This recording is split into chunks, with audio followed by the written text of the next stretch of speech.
అందరికీ నమస్కారం అండి.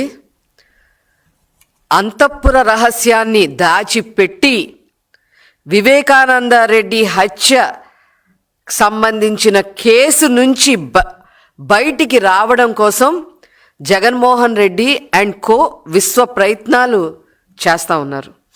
ఎంపీ పదవి కోసం సొంత బాబాయినే చంపిన దుర్మార్గులు ఇప్పుడు న్యాయం కోసం పోరాటం చేస్తున్న సునీతారెడ్డి గారి పైన కూడా కుట్రలు పన్నుతూ ఉన్నారు. అందులో భాగంగానే తాడేపల్లి ప్యాలెస్ నుంచి వచ్చిన స్క్రిప్ట్ని అవలంబిస్తూ అవినాష్ రెడ్డి గారు మొన్న ప్రెస్ మీట్ పెట్టడం జరిగింది. వివేకానంద రెడ్డి హత్య చేసి ఆ రక్తపు మడుగుల మీద తొక్కుకుంటూ Avinash Reddy MP seat nomination వేశారు అని చెప్పి పులివెందుల ప్రజలే చెప్తా ఉన్నారు.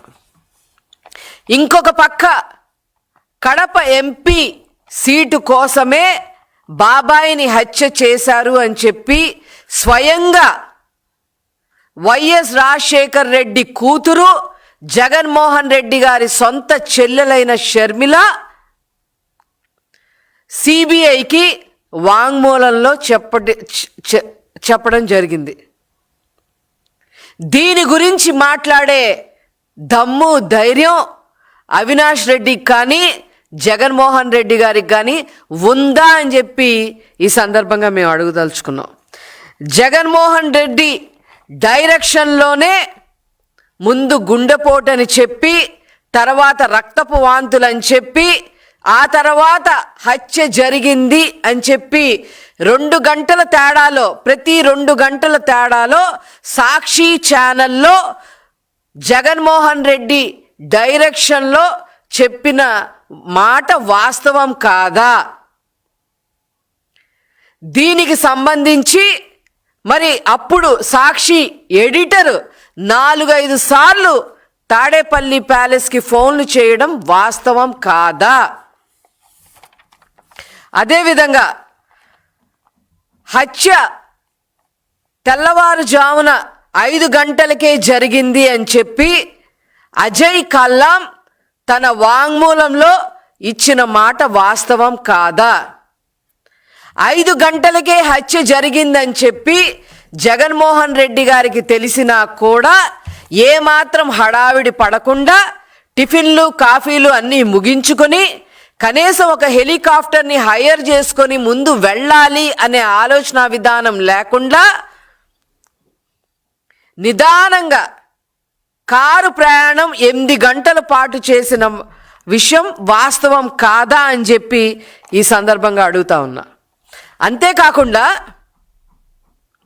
కారులో ప్రయాణం చేసేటప్పుడు రక్తపు మడకలు తుడిచేయండి, కుట్లు వేసేయండి, కట్లు కట్టేయండి అని ఇలా దిక్కుమాలిన డైరెక్షన్లు జగన్మోహన్ రెడ్డి తన ప్రయాణంలో ఫోన్లో మాట్లాడిన మాటలు వాస్తవం కాదా అని చెప్పి ఈ సందర్భంగా నేను అడుగుతున్నా.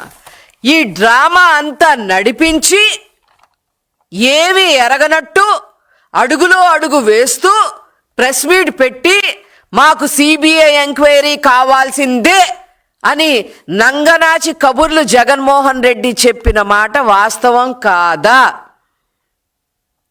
ముఖ్యమంత్రి అయిన తర్వాత తనకేమీ పట్టనట్టు అసలు వివేకానంద రెడ్డి అతనికి ఎవరో తెలియదన్నట్టు సిబిఐ ఎంక్వైరీ మాకు అవసరం లేదు అని చెప్పిన మాట వాస్తవం కాదా అని చెప్పి ఈ సందర్భంగా అడుగుతా ఉన్నా. హత్య జరిగిన రోజున అనేక మందికి ఫోన్లు చేయడమే కాకుండా మెసేజ్లు పంపించాడు అవినాష్ రెడ్డి. ఈ అవినాష్ రెడ్డి ఫోన్లు చేయడమే కాకుండా అనేక మెసేజ్లు పంపించిన మాట వాస్తవం కాదా అని చెప్పి ఈ సందర్భంగా నేను అడగదలుచుకున్నా.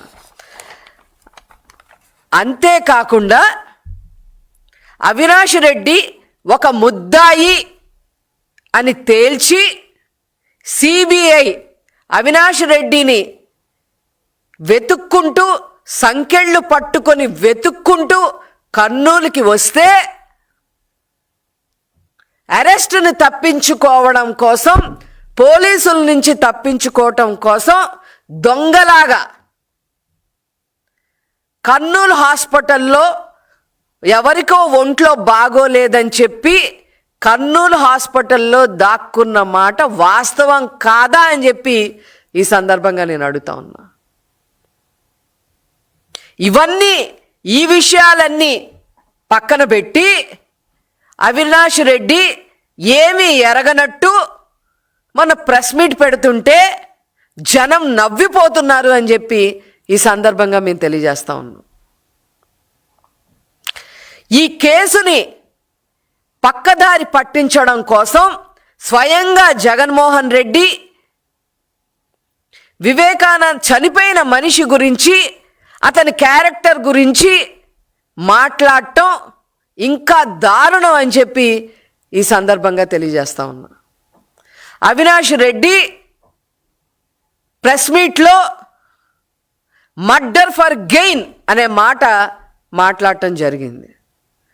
ఇది మర్డర్ ఫర్ గెయిన్ కాదు, murder for hour YCP political gain అని గనక చెప్పి ఉండుంటే ఈ పాటికే ఈ కేసు క్లోజ్ అయి ఉండేది అని చెప్పి ఈ సందర్భంగా మేము తెలియజేస్తా ఉన్నాం. ఏదేమైనప్పటికీ కూడా సునీతారెడ్డి గారికి ఖచ్చితంగా న్యాయం జరుగుతుంది. హత్య ఎవరు చేయించారు, ఎలా చేయించారు, దీనికి పాత్రధారులు ఎవరు, సూత్రధారులు ఎవరు అనేది ఖచ్చితంగా బయటికి రావాలి అని చెప్పి మేము సిబిఐని కూడా కోరుతా ఉన్నాం. Thank you.